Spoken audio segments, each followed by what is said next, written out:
Elevator Pitch by Linwood Barclay. Performed by Johnathan Mcclain. Monday. Prologue. Stuart Bland figured if he posted himself close to the elevators, there was no way he could miss Sherry D'Agostino.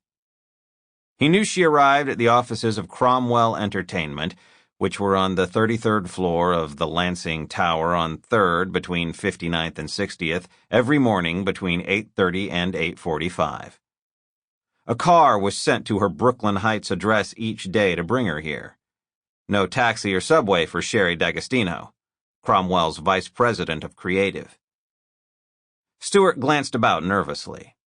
A FedEx ID tag he'd swiped a couple of years ago when he worked at a dry cleaner got him past security. That and the FedEx cardboard envelope he was clutching. And the FedEx shirt and ball cap he had bought online. He kept the visor low on his forehead. There was every reason to believe the security desk had been handed his mugshot and been advised to keep an eye out for him. D'Agostino, no relation to the New York grocery chain, knew his name, and it'd be easy enough to grab a picture of him off his Facebook page. But in all truth, he was on a delivery. Tucked into the envelope was his script, Clockman. He wouldn't have had to take these extra steps if he hadn't overplayed his hand, going to Sherry D'Agostino's home, knocking on the door, ringing the bell repeatedly until some little girl no more than 5 years old answered and he stepped right past her into the house. Then Sherry showed up and screamed at him to get away from her daughter and out of the house, or she'd call the police. A stalker, she called him. That stung. Okay, maybe he could have handled that better. Stepping into the house, okay, that was a mistake.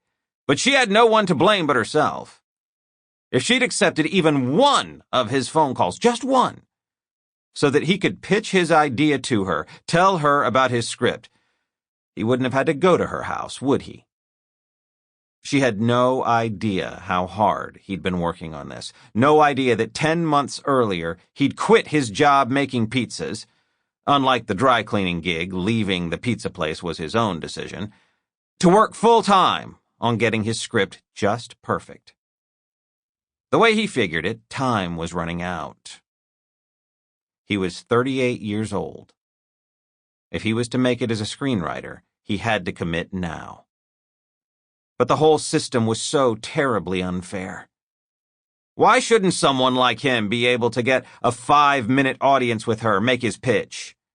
Why should it only be established writers, those assholes in Hollywood with their fancy cars and big swimming pools and agents with Beverly Hills zip codes? Who said their ideas were any better than his? So he watched her for a couple of days to learn her routine. That was how he knew she'd be getting into one of these 4 elevators in the next few minutes. In fact, it would be one of 2 elevators. The 2 on the left stopped at floors 1 through 20. The 2 on the right served floors 21 through 40.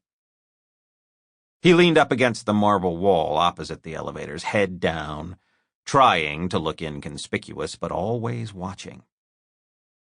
There was a steady flow of people, and it'd be easy for Sherry to get lost in the crowd. But the good thing was she liked bright colors. Yellows, pinks, turquoise.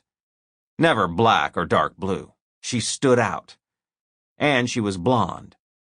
Her hair puffed up the way some women do it, like she went at it with a bicycle pump in the morning. She could be standing in a hurricane, have every stitch of clothing blown off her, but there wouldn't be one hair out of place. As long as Stuart kept a sharp lookout, he was pretty sure he wouldn't miss her.